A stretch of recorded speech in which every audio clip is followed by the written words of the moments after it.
අපි ශ්‍රී ලංකා මහවැලි අධිකාරිය ආසියානු සංවර්ධන බැංකුවේ මූල්‍ය ප්‍රතිපාදන යටතේ ශේෂ්ත්‍ර මට්ටමින් ක්‍රියාත්මක කරා ප්‍රධාන මහවැලි කලාප 6ක් සමග මේ විශේෂ නියම ව්‍යාපෘතිය.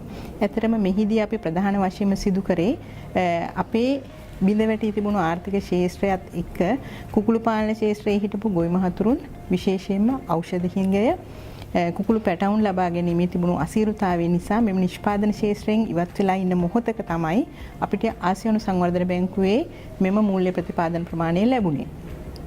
ඒ අනුව අපි තෝරාගත්ත ගොවි පවුල් 830කට මේ ව්‍යාපෘතිය තුළ අවශ්‍ය පහසුකම් සපයලා දීලා රටේ ජාතික නිෂ්පාදනයට නැවතත් ඔවුන් යොමු කරමින් නව නියම පියවරක් තමයි අපි ඉදිරියට තබන්නේ.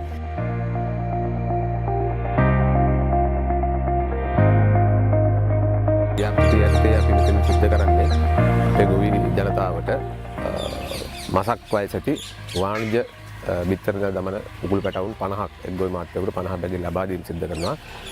මෙතෙන්දී අපි සිද්ධ කරන්නේ දවසේ පැටවුන් නෙමෙයි අපි දෙන්නේ මසක් දක්වා දැඩි කරලා තමයි මේ පැටවු ටික අපි ලබා දීම සිද්ධ කරන්නේ. ඒකට හේතුව දවසේ පැටවු අපි ගොවි මහතුන් ලබා දුන්නොත් මුල් මාසෙ තුල පැටවුන්ගේ මරණ සංඛ්‍යාව වැඩි වෙනවා, ටිකක් ඇති දැඩි කරගන්න අපහසුයි. ඒ නිසා මාසයක් දක්වා අපි දැඩි කළා මේ පැටවුන්ට දෙන්න ඕන වෛරස් රෝග වලට දෙන්න ඕනි ප්‍රතිශක්ති කරන එන්නත් ටිකක් තියෙනවා. ඒ එන්නත් ටික සියල්ල ලබා දීලා තමයි මාසයක් දක්වා දැඩි කරලා අපි ලබා දීම සිද්ධ කරන්නේ. එතකොට මෙතන මේ ගොවිපලේ අපි මේ සැරේ දැනට නිෂ්පාදනය කරන පැටවු 20000කට ප්‍රමාණයක්. මේ ක්‍රියාවලියේ සමස්ත අරමුණ වෙලා තියෙන්නේ අපේ ගොවි ජනතාවට නිරෝගීමත් කුකුළු පැටියෙක් ඒගොල්ලෝගේ අතරපත් කිරීම.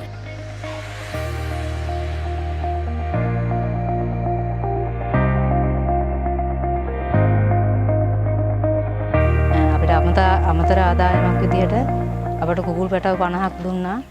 අපි මේ කූඩුව අපේ වියදමින් හදාගත්තා. කුකුල් පැටව 50ත් එක්කම අපට දිගටම කෑම දෙනවා.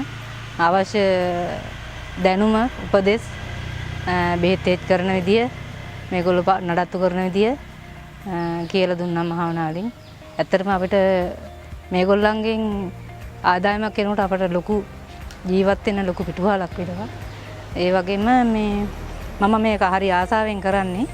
මම මේ ඉදිරියට මේක වැඩි දියුණු කරගෙන තව ලොකුවට කරන්න බලාපොරොත්තු වෙමින් ඉන්නවා.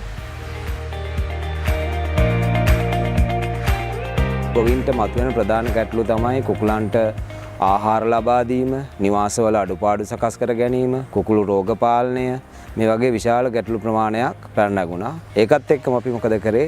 ශ්‍රී ලංකාවේ කුකුළු පාලනය පිළිබඳ හසල දැනුමක් තියෙන වසර ගානක් අත්දැකීම් තියෙන රාජ්‍ය හා පෞද්ගලික අංශවල විශාල කාලයක් වැඩ කරපු පශු වෛද්‍ය ශාන්තියාගෝ මහතා සම්බන්ධ කරගත්ත අපි විශේෂඥයෙක් විදියට කුකුළු පාලනය සම්බන්ධයෙන්. ඒකට අපිට පෙනුණු කාරණේ තමයි මේ වැඩසටහනත් එක්ක අපි නොහිතුවාට වඩා ගොවි නිතාමත් ප්‍රබෝධමත් වෙමින් සහ ක්‍රියාකාරීව මේ වැඩසටහන සම්බන්ධ වෙලා තියෙනවා. නිරන්තරයෙන්ම ඔවුන්ගේ ප්‍රශ්න අහනවා. ඊට පස්සේ අපි දීපු ක්‍රියාකාරකම් කරනවා, උපදෙස් පිළිපදිනවා. ඒකත් එක්කම අපි ඒ අහන වේලාවේදීම ඊට අවශ්‍ය ප්‍රතිකාරයන් ලබා දීම සහ උපදෙස් ලබා දීම සිදු කරනවා. මාස දෙකකට ආසන්න කාලයක් වෙනවා මේගොල්ලෝ බිත්තර නිෂ්පාදනය පටන් අරගෙන. මේ වෙනකොට බිත්තර නිෂ්පාදනය සාමාන්‍යයෙන් අපි ගත්තොත් ඇවරේජ් එකක් විදිහට දවසකට බිත්තර 49ක් වගේ සත්තු 50 දෙනෙක්ගෙන් අපිට ලැබෙනවා. ඒ වගේම තමයි මාසෙකට දල වශයෙන් අපිට ආදායම සාමාන්‍යයෙන් රුපියල් 60000කට එහා ආදායමක් එනවා. අපේ ඉන්න සත්තු ප්‍රමාණය දැනට 50යි. මේක තව 100කින් 150කින් වැඩි කරගන්න එක තමයි ඇත්තටම අපේ බලාපොරොත්තු වෙලා තියෙන්නේ.